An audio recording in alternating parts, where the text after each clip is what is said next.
Come ride the little train that is rolling down the tracks to the junction. Forget about your cares, it is time to relax at the junction.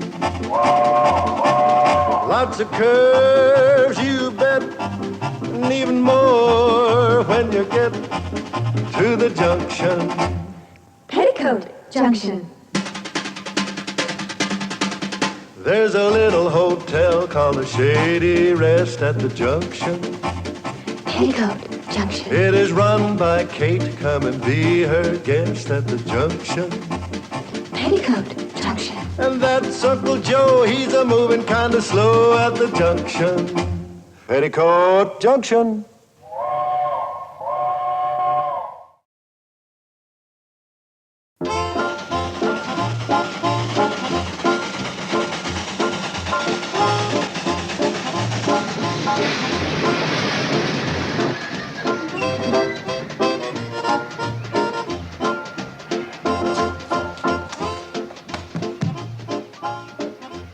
Is it bad, Charlie? Not too bad. A few tomatoes and eggs and a cabbage or two caught the tender. I've never seen such an angry mob. Everybody yelling, "Get the coach! Kill the coach!" Oh, poor Uncle Joe. Well, losing the biggest game of the year, 84-0, ain't exactly the way to win friends. I hate to think what the back of the train looks like.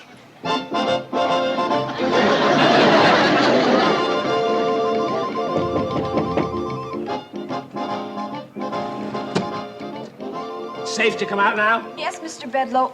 I'm terribly sorry you had to go through all this just because our team lost. Oh, that's all right. Remember, lad, it's not whether you win or lose. It's how you play the game. Play lousy. There. I got that impression.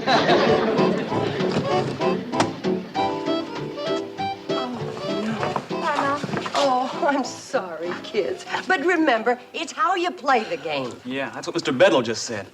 Bedloe, he's on this train. Oh, sourpuss? The vice president of the railroad? He went through this garbage barrage. Took 2 eggs right in the kisser before he got the window closed. Oh, there goes the Hooterville Cannonball. You'll junk it for sure now.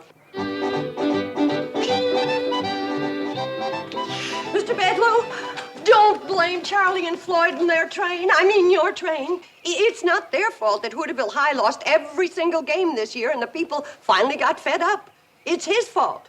My uncle, the coach. Oh, Mrs. Bradley, it's nobody's fault. It's like the game of life. Sometimes we win, sometimes we lose. But the important thing is to take both with a smile. Oh, I don't blame you for being mad. Here, take Mr. Bedloe up to the hotel, give him the bridal suite next to the bath, and give him anything he wants with no charge. He's our guest. No, I insist on paying. Oh, you're going to feel so much better when you have a nice hot bath. Betty Joe, you clean up his suit while he's freshening up for dinner. Now, hurry now. No, don't fuss over me, girls. Charlie, there goes the meanest, most... Did he say something nice? Sounded like it from here. Charlie, there's something rotten in Denmark. There's something rotten in Hooterville, too. And I think all of it hit this train. Come on now, Coach. Okay, Joe. Is it safe? Reasonably, you still got to face Kate. Oh, hi, Kate. Aye. Well, Hooterville Hornets dropped another close one today. Close is right. Close to 100-0. This is the last year I'm going to coach that ungrateful Hooterville outfit. You can bet on that. This may be the last year for everything. The hotel, the train. What are you talking about? You know who was on this train and got hit by 2 eggs meant for you? Who? Mr. Mean himself, Homer Bedloe. But he don't scare me none. I'll face up to him just like I faced up to that angry mob.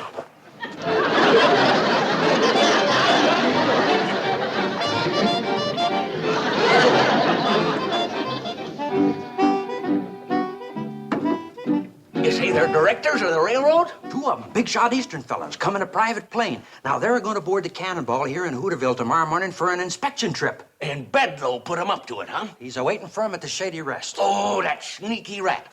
Somebody's got to warn Kate and the boys. Well, how? There ain't no train, no phone, no road, no... The handcar. Yeah, send Herbie Bates. No. He got chased out of town along with his coach. Sam, you can't pump that car clear to Kate's hotel. But I can try.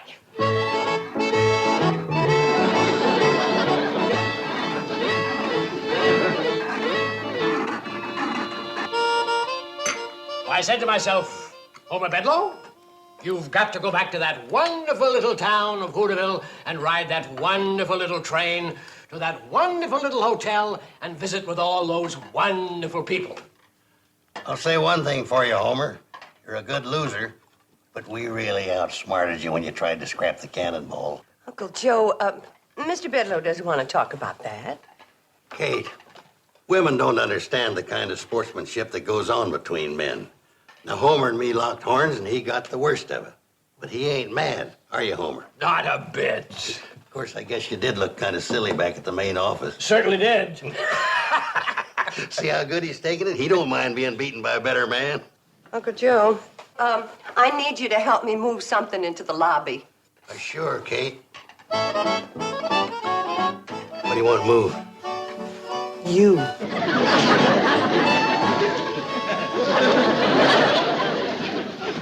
How long are you planning to be with us, Mr. Bedloe? Oh, I think along about noon tomorrow ought to do it. Oh. Isn't that about the time you boys get the train back from Hooterville? Yes, sir, and we'll be right on time for you, Mr. Bedloe. Oh, no. Take your time. Be late. I don't mind. Hear that, Charlie? We can sleep late. Floyd, we got to get up early and clean the train. It's a mess. We'll help you. Sure we will, Charlie. Oh, no. You young people shouldn't waste a good Saturday morning cleaning a train. Besides, it'll be a good object lesson for the people of Hooterville to see that train the way it is. Remind them of how ugly mob violence can be. No. The messier it looks, the better. I tell you, that man's up to no good. He's out for revenge. Well, now, if he was a woman, I'd agree with you. Never turn your back on a woman. They're sneaky, cunning, and treacherous. Thanks. But a man is different, so stop worrying about Bedloe. Uncle Joe, you tell Floyd and Charlie to meet me down at the train. I'm going into town and talk to Sam Drucker. What about? About the price of horseradish. Well, at least I got you to stop worrying about Bedloe.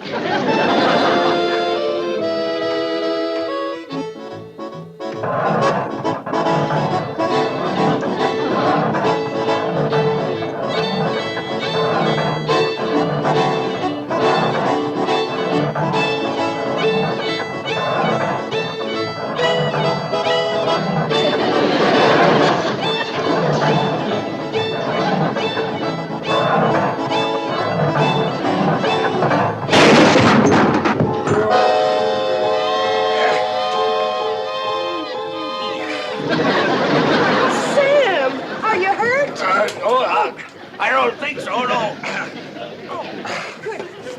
I'll be all right, Kate. As soon as I can stop pumping. Watch the blisters. Oh, I'm sorry. Who is it, Kate? Sam Drucker. Listen, is Bedloe up at the hotel? Yeah. Come on up and say hello. He's changed, Sam. Nicest fella you ever want to meet. Horseradish? Well, you can talk to Kate about that later. Come on up and visit Bedloe. No, listen to me. Bedloe is here for only one reason. He's got a scheme that'll finish this train once and for all. You hear that, Uncle Joe? Yeah. And it don't surprise me none. You know, I was suspicious of him the minute he walked in.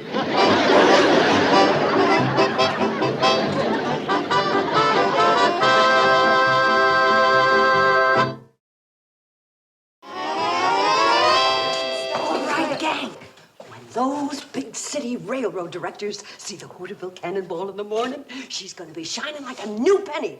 From cowcatcher to caboose. Yeah, ain't that right? Mr. Bedloe's in the lobby. Now, come on, get your buckets. Let's go.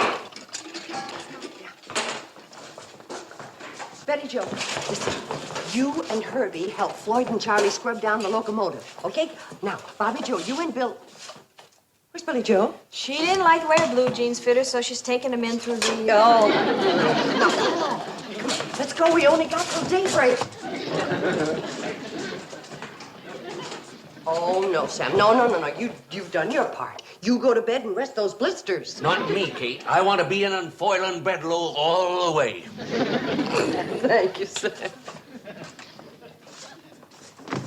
He dozed off.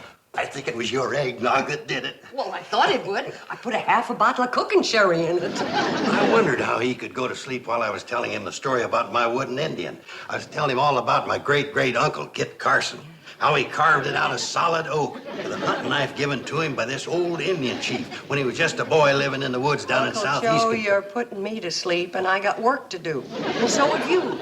So grab a bucket and head down at the train. Kate, don't you think somebody should stay here and keep an eye on Bedloe? Well, I'm going to do it. I got work to do here in the kitchen. Did you set his watch ahead? Yeah, set it ahead till midnight. How about the other clocks? Oh, I forgot. Here, I'll start with this one. Say, where is everybody? Oh, Uncle Joe, get this stuff out of sight. Here. Mrs. Bradley, why'd everybody disappear till? Shh. Everybody's in bed asleep. It can't be at this time of night. It's... Holy smokes, it's after midnight. Shh, you wake everybody up. There must be something the matter with my watch. It can't be this late. Well, it is, and you should be in bed, too. Not sleepy.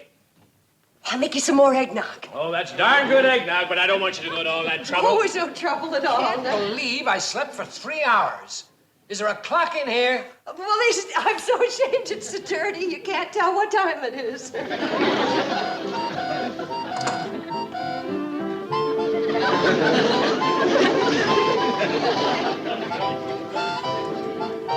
you are. Why do you need a one? What's all the commotion down here? Can a fella get a night's sleep? Mr. Bedloe, what's the meaning of this? Alone with my niece here in the middle of the night. How far is this gone, Kate? Are you prepared to marry this woman? Now, wait a minute. I just came in here. She was just going to make me some more eggnog. Well, I think you've had enough to drink already. These carryings on might go up in the city, but out here we don't allow any hanky-panky with our women folk. Hanky-panky? Now, you get to your bedroom and stay there. And just be glad I didn't have my shotgun handy. Please explain to him that I haven't got any romantic interest in you. Would I be telling him the truth, Homer? Well, you have been extra nice to me on this trip. What other reason could you have? What other reason? Now, let me tell you something. Oh, good night. And don't let me catch you out of your room again tonight, or I'll shoot first and ask questions later. Uncle Joe, you were wonderful. Now, let's go on down the train and get to work. Okay. I'm all dressed for bed, and I was asleep on my feet.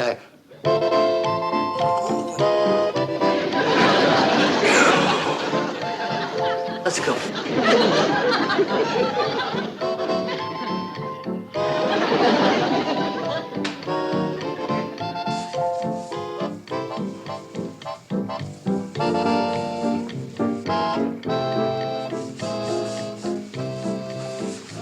All right, gang. That does it for the outside. Now let's see how Uncle Joe's doing inside.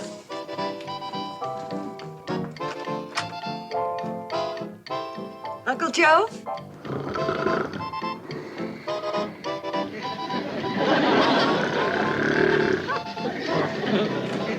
How'd it go, Kate? That big mess come off the seats? Nope, there it sits, fast asleep.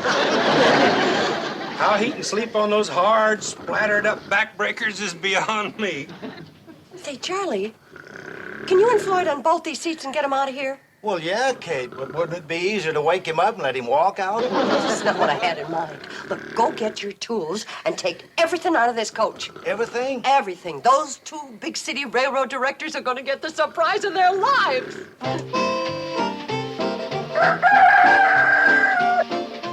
That's funny. I would have sworn there was a chair and couch there last night.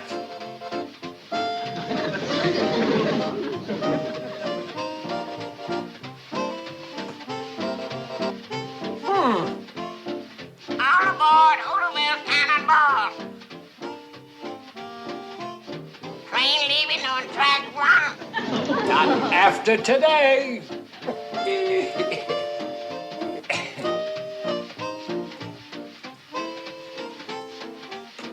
Thought you might like some company for breakfast, Joe Carson? Very funny. Ready for breakfast. The Hooterville Cannonball is due in 1 minute. Bedloe told us it's never been on time yet. Here she comes.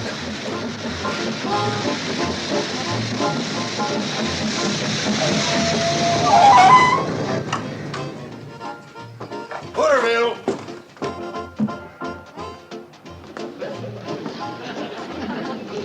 Did you enjoy your ride, madam?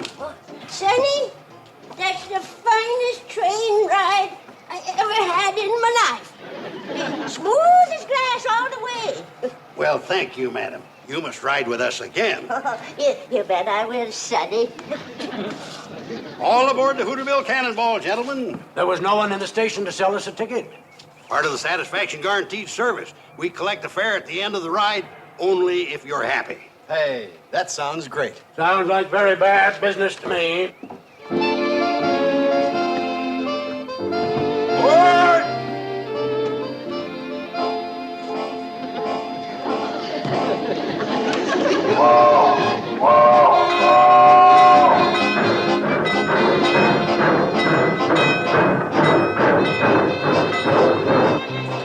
Good morning, gentlemen. Welcome aboard train number 3, the Hooterville Cannonball. I'm your hostess, Miss Bradley. How do you do? Hello. Your engineer for this trip is Mr. Charles Pratt, a veteran of 35 years at the throttle. Your fireman is Mr. Floyd Smoot. And your conductor is Mr. Joseph Carson. We will be cruising at a safe, comfortable speed of 40 miles an hour. And a delicious hot meal will be served en route. If there's anything I can do to make your trip more comfortable or enjoyable, you have only to ask. Thank you.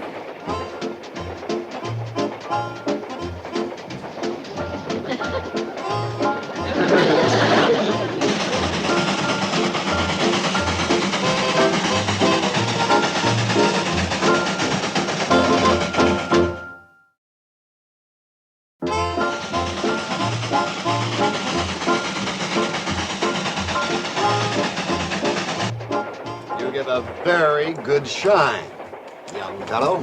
Thank you, sir. Hey, John. Do you notice the porter's smock? Like they wear in Europe. Yeah. The service on this train is a lot like the crack continental trains, too. Oh, come now, Matt. You can't compare the Hooterville Cannonball to, say, the Train Bleu. Oh, you know, the blue train from Paris to Nice. Well, no. I happen to hear that, sir. What has the blue train got that we haven't got? Well, besides the shoe shine, you can get a haircut, a manicure. Herbie, porter, tell the personnel director to send in one of our barbers and a manicurist immediately. What? Quickly, boy. Pepper. Mom? Bobby's ready to entertain. Oh, good. Oh, Bobby, that's kind of brief. Well, I wore it in the Hooterville High Follies. Oh, Oh, hi, Herbie. How's it going?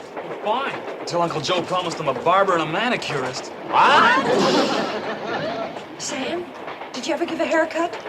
No. Well, there's a first time for everything. Herbie, give him your smock. Here, take over here. Bobby Joe, hand me my sewing basket. Yeah. Sam? Betty Joe? Did you ever give a manicure? A locomotive engineer? How about you, Bobby Joe? Well, I do my own nails. Well, now you're doing someone else's. But I haven't got my stuff with me. Make do. Buffer. Orange sticks. What about nail polish? What about nail polish? There we are. Vanilla extract? Keep the label hid. Right out there is some of the most unusual scenery in the world. I don't see anything so unusual about it. Well, you notice that windmill out there? Yeah? I'll tell you about that windmill. Oh, here comes the barber and the manicure.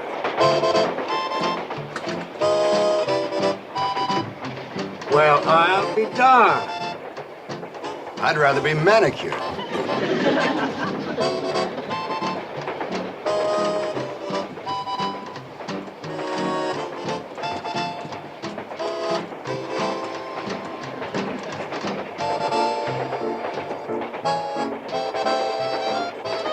What do you think of the foreign situation? Which one? Take your pick.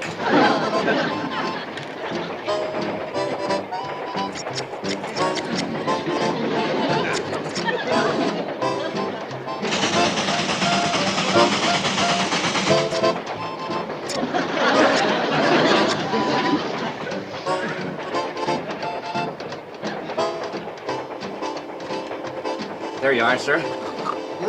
Huh? Your haircut is finished, sir. Haircut, yeah. Oh, now, where's the mirror? Mirror? Oh, it looks fine. Right, conductor? Great. Must be a mirror someplace. Oh.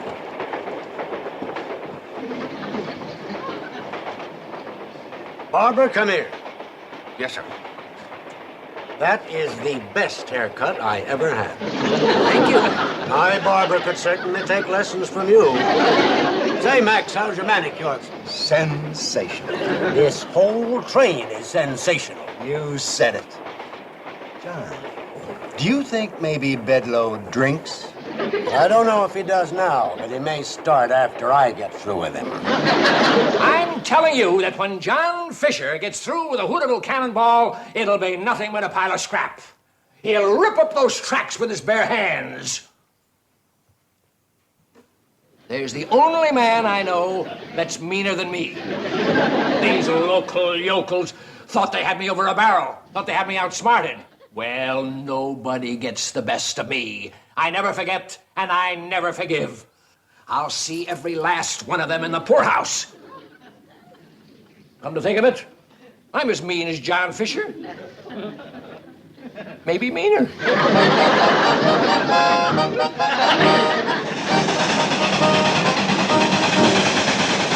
Well, she makes her run through the dead of winter, through the summer, spring, and fall. Neither cold nor heat nor flood can stop her. She's the Hooterville Cannonball.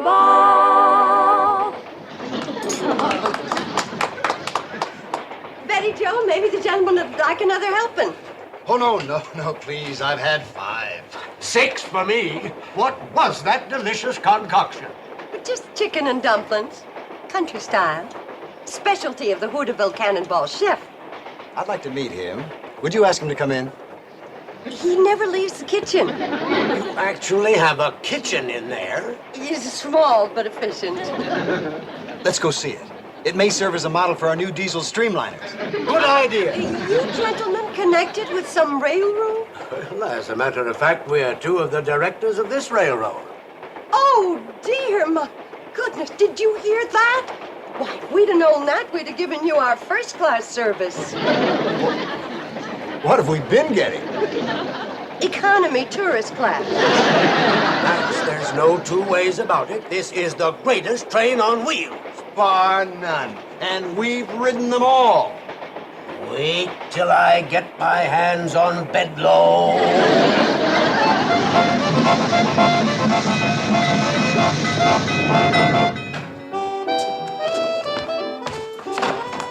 I heard the Cannonball pull in 3 hours late. I'll bet that really burned old John Fisher. Fisher. Oh, that's the name of the gentleman that's waiting down at the train to talk to you. Yeah, him and a fella named Thornton. They're going to give you a new position with the railroad. Who says that meanness doesn't pay off?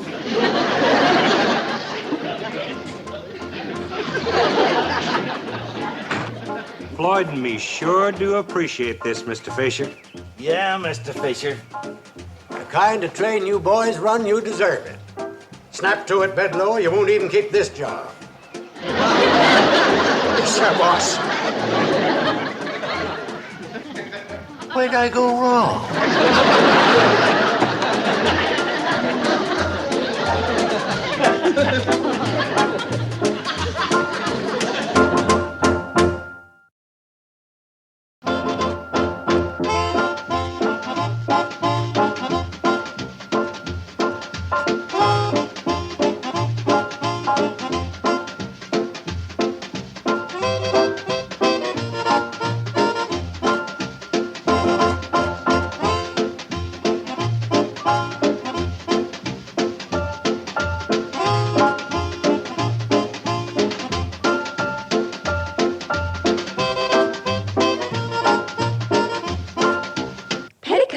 Junction.